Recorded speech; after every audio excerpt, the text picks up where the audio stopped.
के लिए अपने अपने हाथों को जोड़िए। नमः श्री वर्धमानाय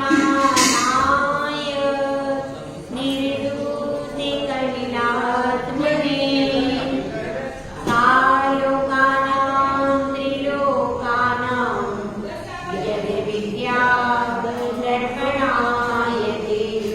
यद् विद्यादर्पणायते। पंच परमेश्वरी भगवान की 1008 श्री आदिनाथ भगवान की जय। परम पूज्य आचार्य श्री आदि सागर महाराज की जय। आचार्य श्री महावीर कीर्ति महाराज की जय। आचार्य श्री विमल सागर महाराज की जय। आचार्य श्री तपस्वी सम्राट सम्मति सागर महाराज की जय। आचार्य गुरु सुंदर सागर महाराज की जय। अहिंसामय विश्व धर्म की जय। हिमालय माता की जय। आदि का 105 की जय जय।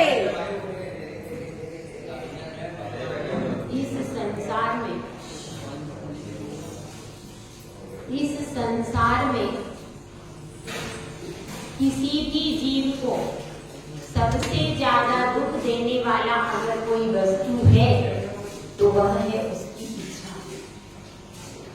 यदि इन सब इच्छाओं से हम उपरत हो जाएं, इन सब इच्छाओं से हम रहित हो जाएं, तो दुख का दूसरा कारण नहीं बनता।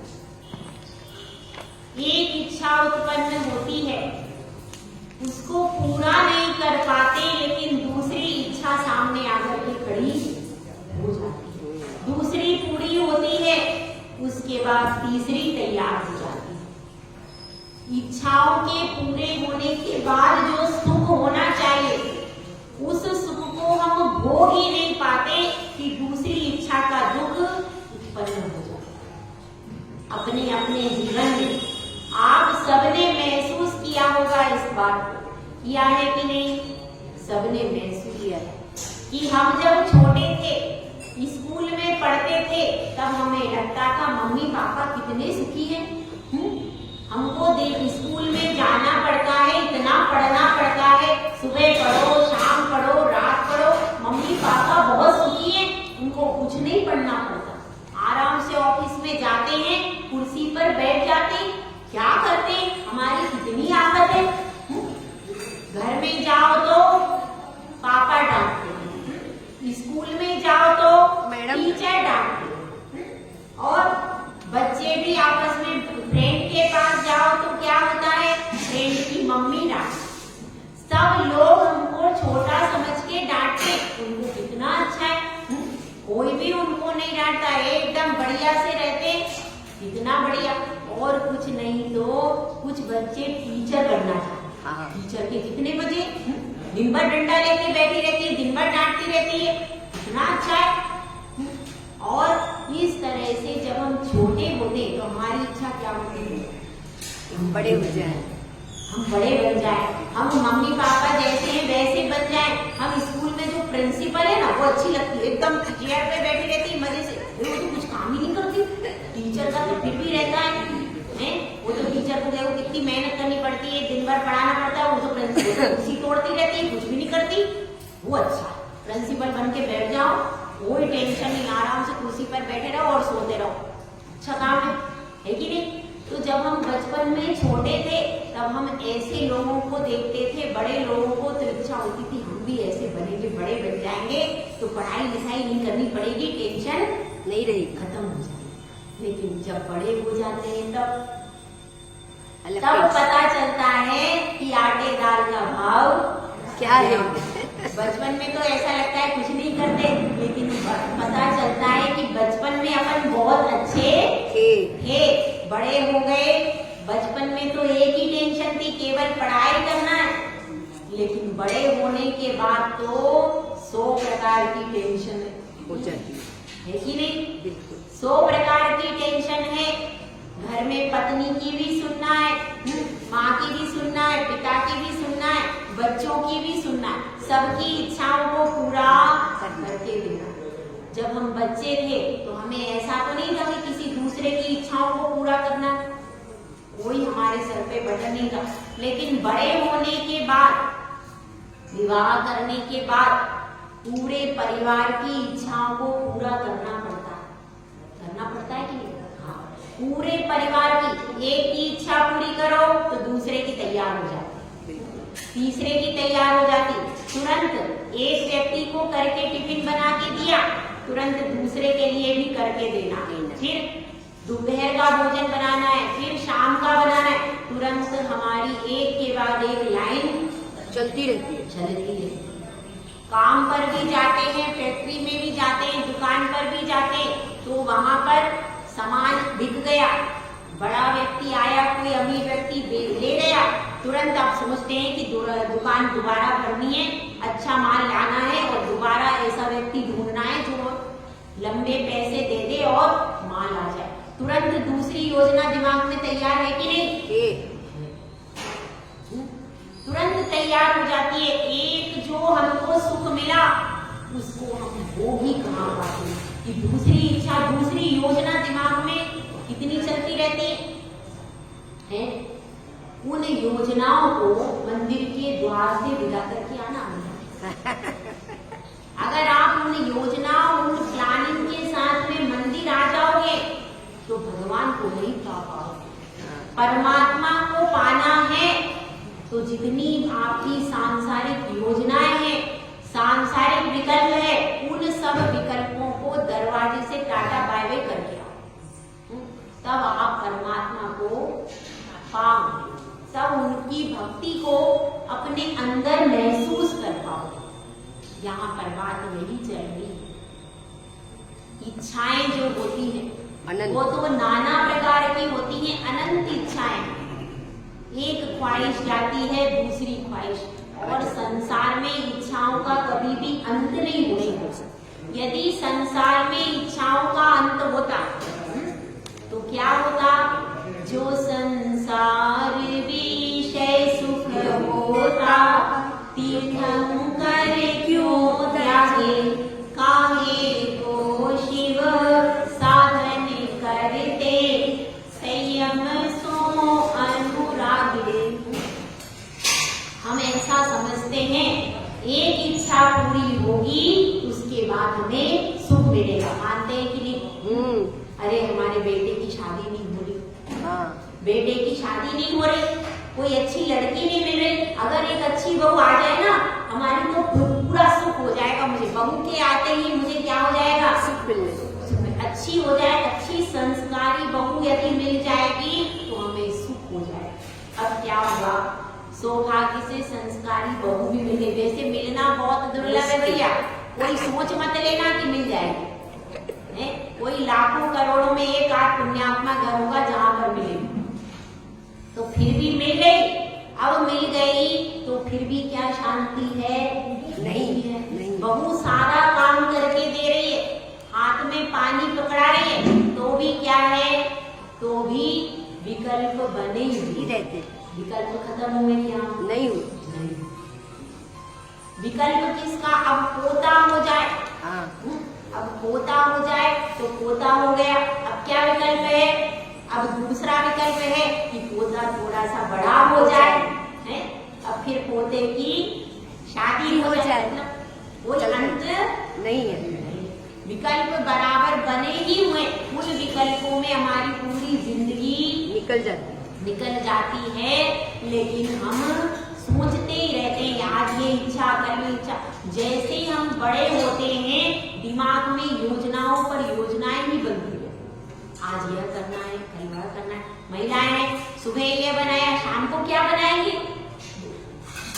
बहुत बड़ा क्वेश्चन है, ये भी एक क्वेश्चन है। और शाम को ये बना लिया तो वो क्या मांग करेंगे?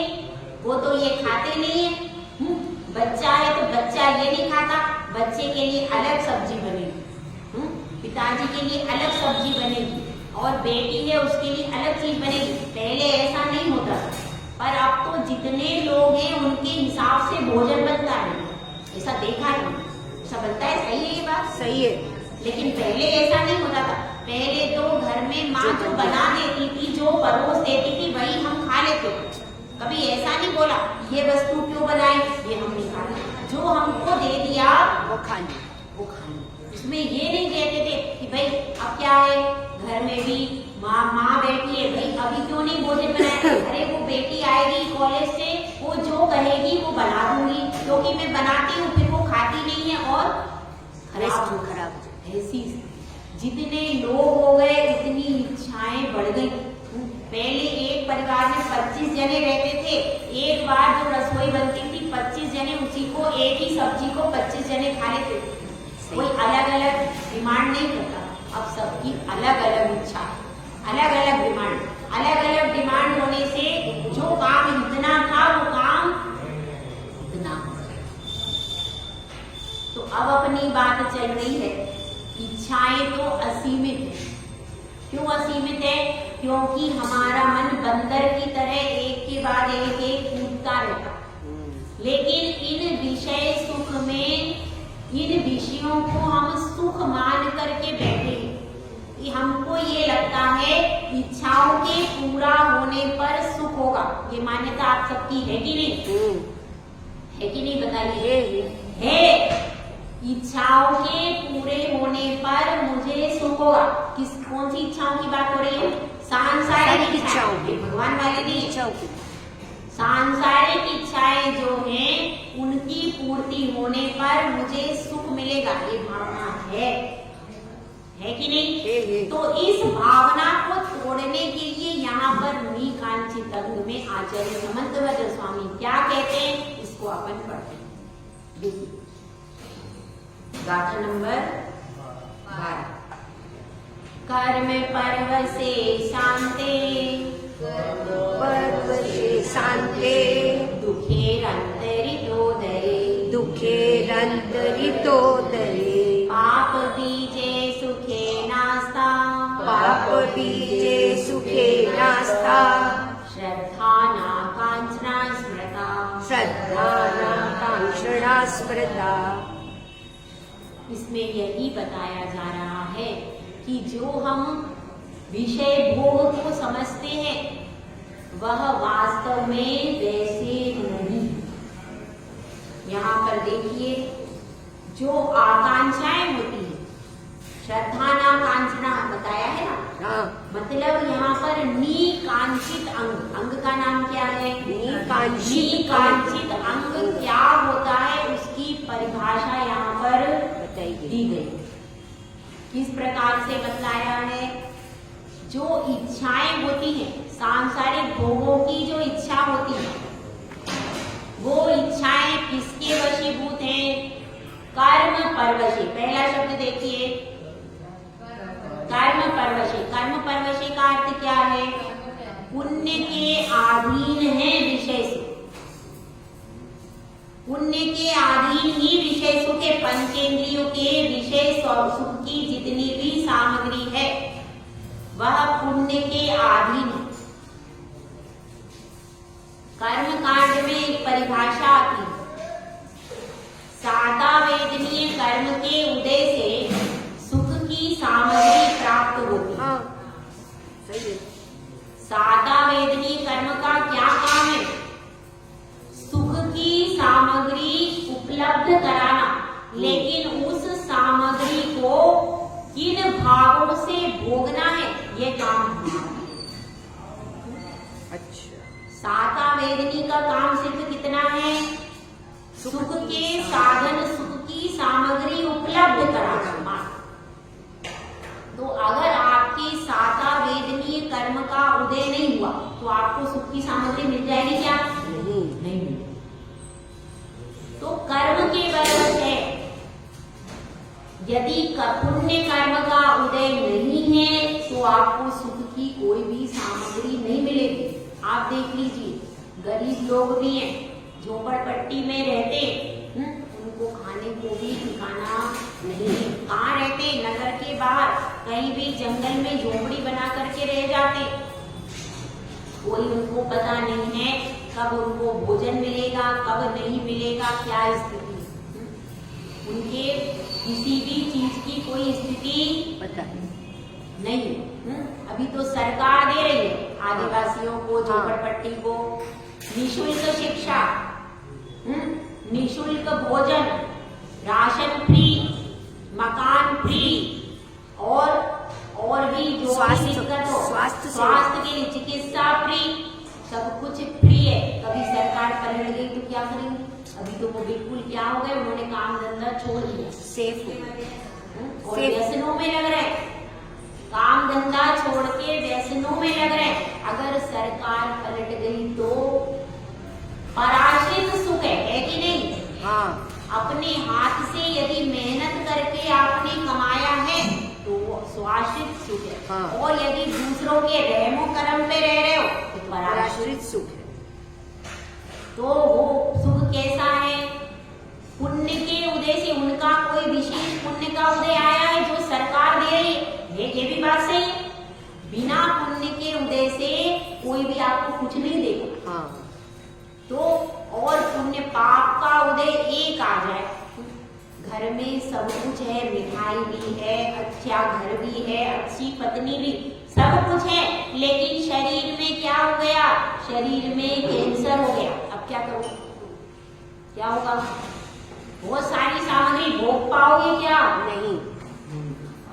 इसलिए पुण्य की सामग्री बहुत सी थी, लेकिन एक पाप कर्म का उदय आ गया तो क्या होगा? वो सारी सामग्री आप भोग नहीं पाओ, क्योंकि आपकी आयु कर्म समाप्त हो गया। अब वो सारा पुण्य था, जैसे ही मरण हुआ सब सामग्री यहीं पर छूट गई, छूटी की नहीं? छूट गई।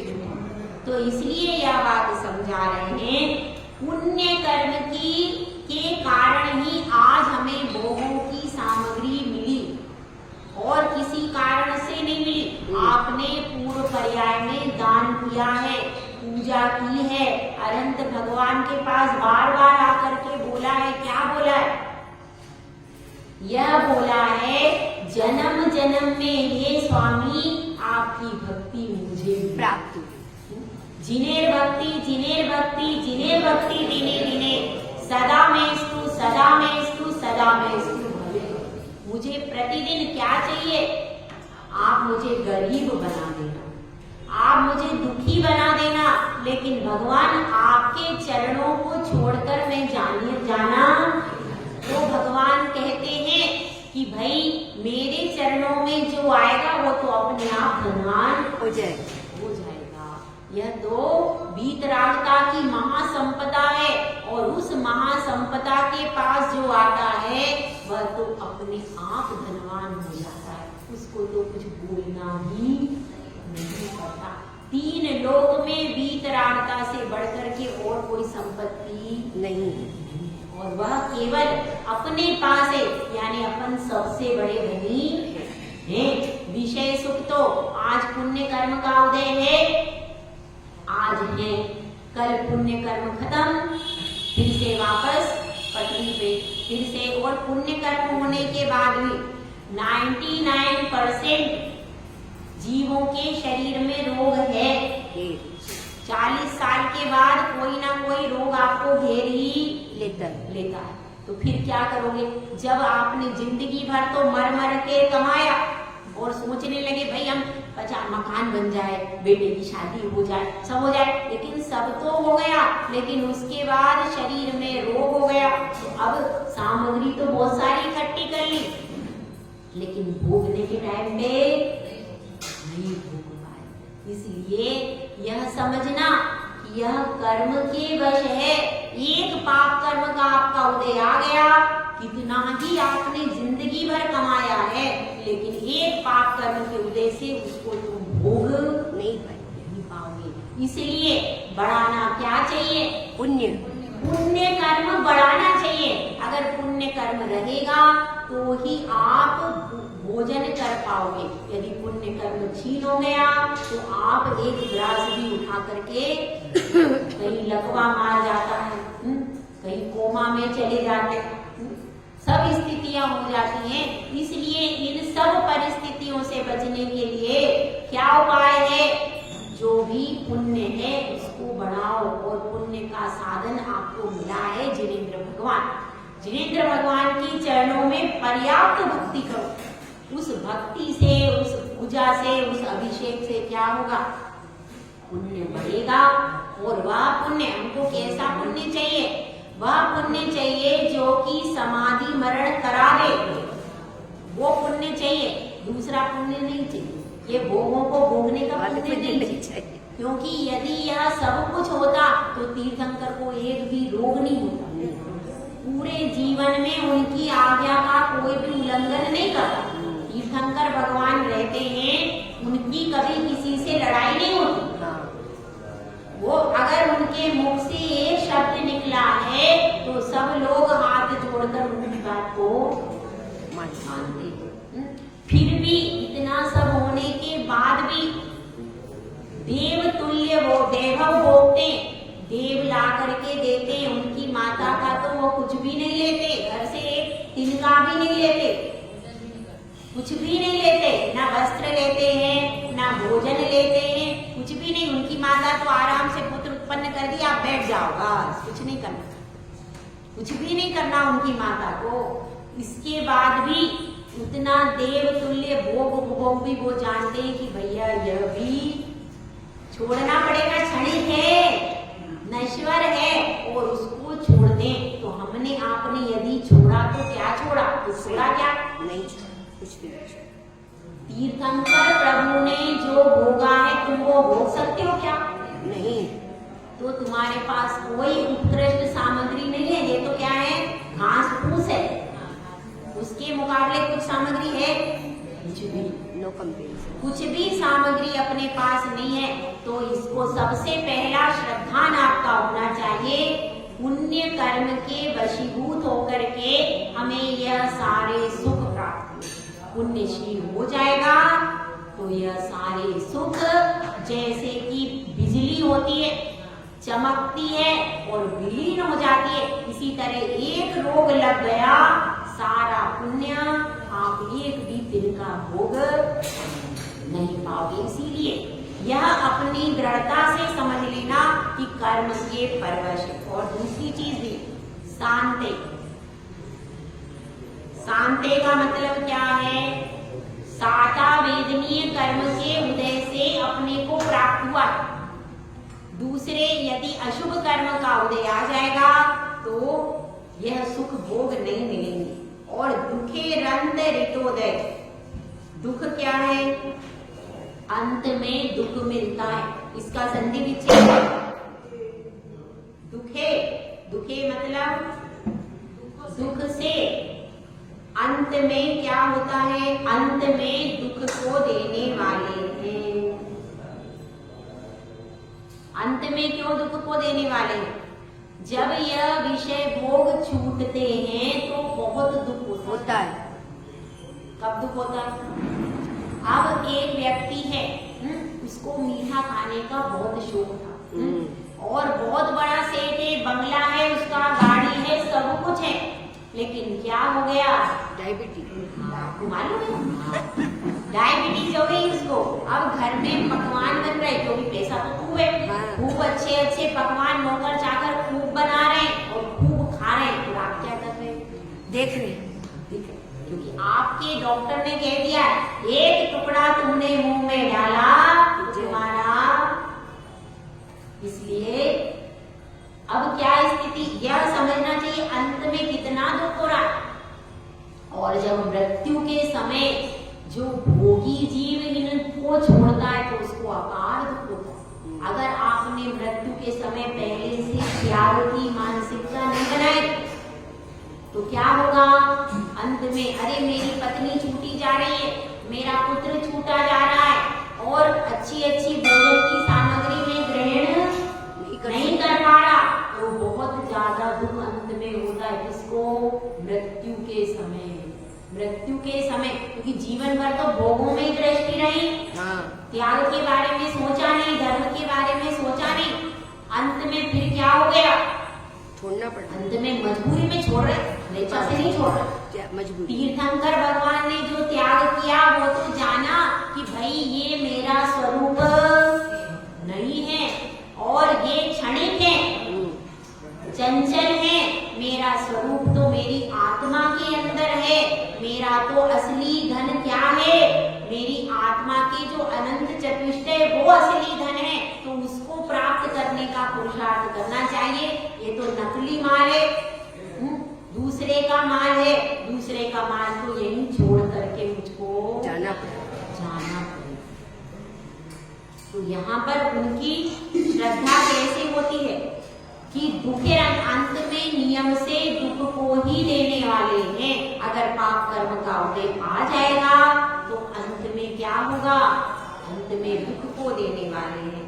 और पाप बीजे, तीसरा विशेषण, पुण्य हमेशा पाप का बीज होता है। पाप के उदय में कोई उत्कृष्ट पाप नहीं करता। आपको पता, किसी का पाप कर्म का तीव्र उदय, वो क्या पाप करेगा, नहीं करता है। क्यों? उसके पास सामग्री नहीं है पाप करने के लिए। पाप करने के लिए भी तो सामग्री चाहिए। देखिए, उत्कृष्ट पाप कौन करता है? चक्रवर्ती। उत्कृष्ट पाप करने से 7वें नरक में जाता है वो चक्रवर्ती। क्यों करता है? परिग्रह। परिग्रह के कारण यदि आपके पास बहुत सारा परिग्रह है और उस परिग्रह का आपने त्याग नहीं किया, उसी परिग्रह में मरण हो गया। क्योंकि देखिए, सबसे ज्यादा परिग्रह होता है किसका? चक्रवर्ती का। 96,000 रानियां, 18 करोड़ घोड़े, 84 लाख हाथी और क्या होता है 360 रसोइया। यह सारा सबसे ज्यादा परिग्रह होता है। और यदि वह त्याग नहीं करता और उन्हीं भोगों को भोगते भोगते मरण हो गया तो परिग्रह रूपी पाप से 7वें नरक में जाता। परिग्रह भी पाप है, हम मानते का है।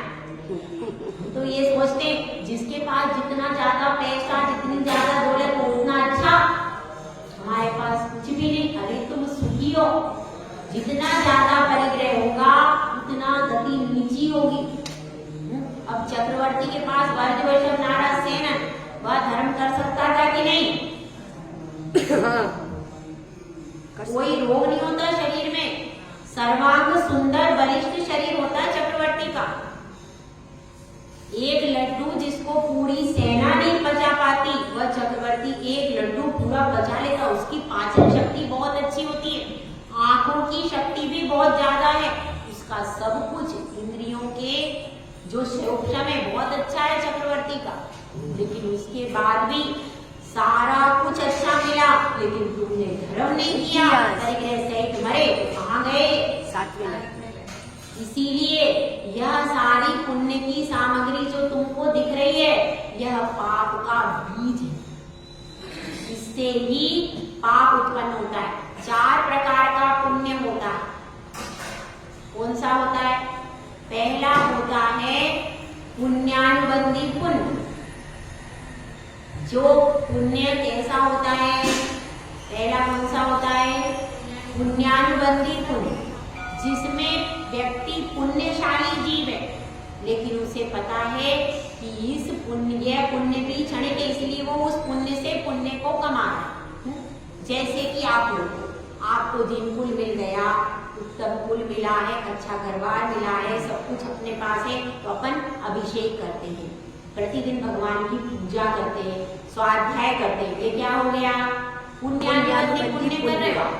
पुण्य आपको पहले से पुण्यशाली थे अपन, अब अपन ने और ज्यादा पुण्य कमाने का पुरुषार्थ कर दिया। ये क्या हो गया? पुण्यानुबंधी पुण्य। उसके बाद एक होता है पुण्यानुबंधी पाप। जो जिनकुल में तो आ गए, जिनकुल उनको मिल गया धरोहर में, अमानत में, अब वह जिनकुल मिलने के बाद भी वह धर्म नहीं कर रहे, मंदिर में कभी आते नहीं है, कभी कोई अभिषेक नहीं करते, पूजा नहीं करते, दान नहीं करते और स्वाध्याय भी कोई धर्म की क्रिया नहीं कर रहे। सिर्फ क्या है, बहुत सारा पैसा है, आराम से उठते हैं, आराम से टीवी खोल लेते, मोबाइल चलाते हैं और अपना पूरा जीवन यापन करते हैं।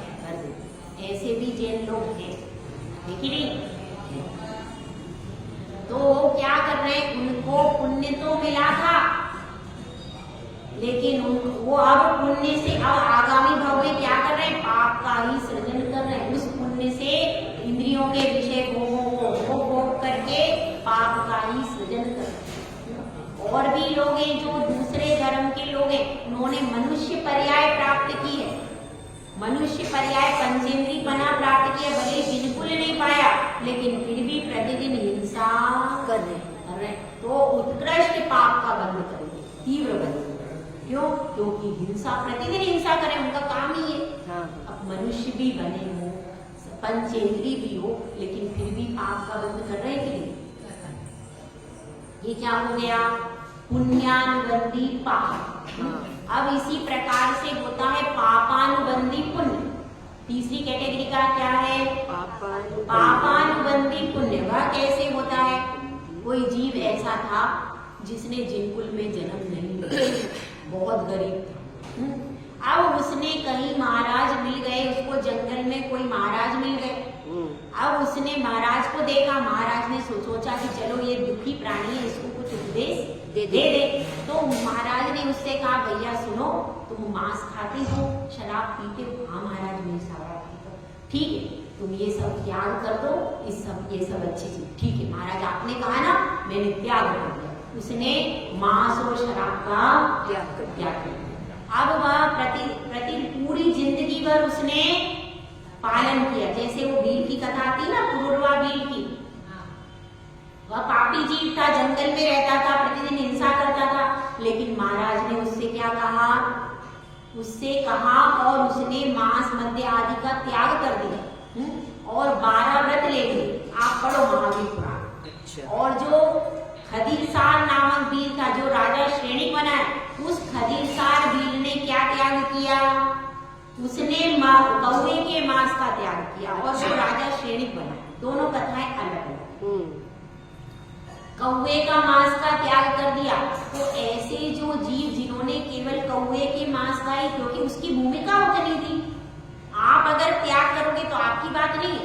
वह तो कौन सा जो भील था, उसका रोज का काम था, इसलिए फिर भी उसने और बाद में क्या त्याग कर दिया? बाद में पूरे मांस का त्याग कर दिया।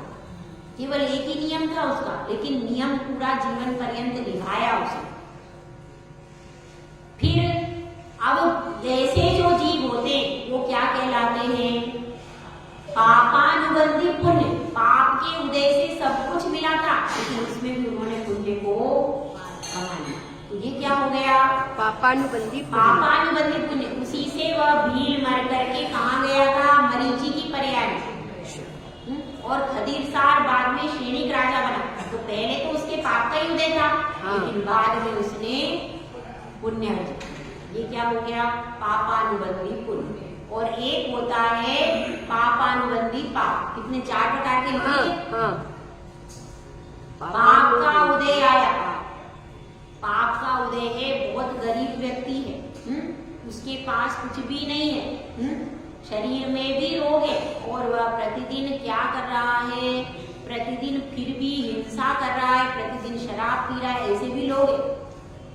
घर में कुछ नहीं है, उधार लेकर के किसी से मांग करके भी शराब पी रहे हैं और सप्त व्यसन कर रहे हैं। उनका क्या है? उनका वर्तमान में भी पाप का उदय है और वह पाप को और बांध रहे। तो वर्तमान में भी दुखी है और आगे भी दुखी रहेंगे। लेकिन किसी ने पाप कर्म के उदय से उसको त्याग कर दिया है, पुण्य का अनुबंध कर लिया, तो अभी तो वो दुखी है, लेकिन भविष्य में जैसे श्रेणिक राजा है, मरीचि का जीव तीर्थंकर बन गया, ऐसे वो बाद में उनका पुण्य बढ़ता ही जाता है। तो ध्यान रखना, पुण्य ऐसी चीज है कि हमको इसको बढ़ाना है, तभी हमें जीवन में आगे बढ़ पाएंगे। क्योंकि जो आत्मा को पवित्र करता है वह क्या है? पुण्य। और दूसरी बात है सुखे नास्ता। सुख, इनमें सुख है, ऐसी आस्था नहीं बनाना। सबसे बड़ी बात, इन पंचेंद्रिय के विषय भोगों में सुख है ऐसा विश्वास मत करो। विश्वास तो हमको है, विश्वास हमको है कि इनमें सुख है।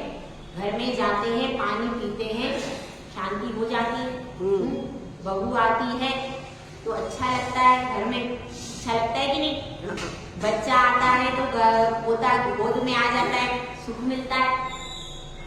यह सुख दिखाई दे रहा है बाहर से, लेकिन वास्तव में इसमें दुख ही है, इसमें सुख नहीं है। इंद्रियों के विषय भोगों में दुख है, सुख नहीं है। ऐसा विश्वास अंदर दृढ़ श्रद्धा लेकर इसके जो निकांक्षित अंग का धारक करता है।